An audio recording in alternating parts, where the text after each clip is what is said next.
We thank Qatar and Egypt for their efforts that led to a truce. But a truce must become a ceasefire, a permanent ceasefire. The massacres cannot be allowed to resume. How can one call for a ceasefire and at the same time claim to seek a solution to the conflict? After all, anyone who supports a ceasefire basically supports Hamas' continued reign of terror in Gaza. As predicted, Hamas looks likely to survive without personal accountability for the 1,200 people slaughtered on October 7. News reports say Egypt and Qatar, the two nations involved in hostage release negotiations, are pushing for a long-term ceasefire to end the war. The Biden administration, we may assume, will support this goal. Hamas doesn't care about the people in Gaza. All they are interested in is implementing Hitler's final solution. And nothing can change a genocidal ideology. It must be uprooted and eradicated. For Israel and the civilized world, the kidnapping of children created an obvious moral dilemma. For Hamas, it posed no such thing other than a strategy of blame shifting which began working mere days after October 7. It's children, it's innocent people. Okay, what about the children in Palestine? Professional terrorism has come a long way. At the Olympic Stadium in Munich, flags fly at half-mast for the Olympic dead. Israeli athletes gunned down by Arab terrorists. One of the earliest acts of Palestinian terror by a Hamas precursor group called Black September was the kidnapping of Israeli athletes at the 1972 Munich Olympics, which was televised to the world. Among their demands was the release of 200 Arab prisoners held in Israel. It ended with the deaths of athletes and terrorists. In the stadium, a memorial service was held for the dead. To some, the tragedy was like a dream. To others, it was all too real. In 1985, Hezbollah and Abu Nidal terrorists hijacked two separate airliners between June and December. The United States gives terrorists no rewards and no guarantees. We make no concessions, we make no deals.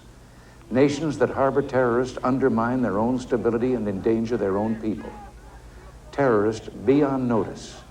We will fight back against you in Lebanon and elsewhere.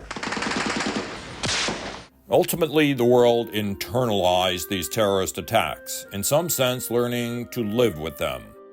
The post-9/11 airport security lines have become an accepted annoyance. But by kidnapping babies, children, and grandmothers, the Hamas terrorists had finally hit on a tactic the world could not absorb. Bring back! Bring back! For the record, the Nigerian terrorist group Boko Haram kidnapped 276 schoolgirls in 2014, which led for a while to the global social media campaign, #BringBackOurGirls. It accomplished little.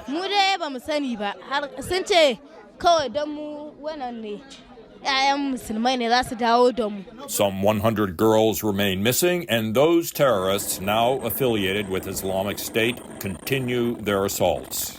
We've been through a nightmare, absolute nightmare of hell, and the psychological warfare at play is very much real. No one can be unmoved by the reunions of these Israeli hostages with their families. But it is impossible not to miss a second dilemma. Israel officially says its goal remains to dismantle Hamas. But how, when the current standoff incentivizes Hamas to hold some hostages indefinitely? Meanwhile, running alongside are anti-Israel, pro-Palestinian demonstrations like those over Thanksgiving. Not only was the Macy's Day Parade targeted, so were the President and First Lady while walking in Nantucket, Massachusetts, who were also targeted at a Christmas tree lighting that same evening. Excuse me, this is a community tree lighting. We respect your right to free speech. We're just asking, this is not a political event. In D.C., some of the most violent clashes erupted mid-November when pro-Palestinian protesters blockaded the doors to the Democratic National Committee headquarters. The intensity of these demonstrations calls to mind the early 1970s, when some members of the left-wing campus activist group, Students for a Democratic Society, tipped over to become a domestic terror group called the Weather Underground. They blew themselves up while making bombs in a Greenwich Village townhouse. Free, free Palestine! Free, free Gaza! Fire dropping! Bombs are dropping! Amid a growing atmosphere of civil disorder, much of it organized, we can either stand back and live with it or push back, deciding that the potential price to our own security eventually could be too high. Across our state, New Yorkers are afraid. They're afraid for their safety. At home. A word returning to fashion in national security circles is deterrence. Deterrence is a bow to the dangers of accommodating disorder. The Netanyahu government's accommodation of Hamas in Gaza was a deterrence failure.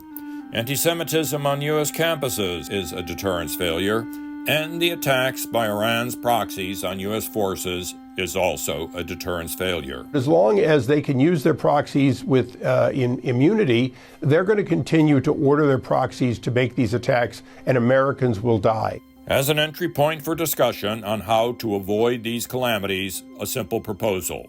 Start doing the opposite. Relearn deterrence. Why are you recording? Why am I recording? I've explained myself so you can do a post for it.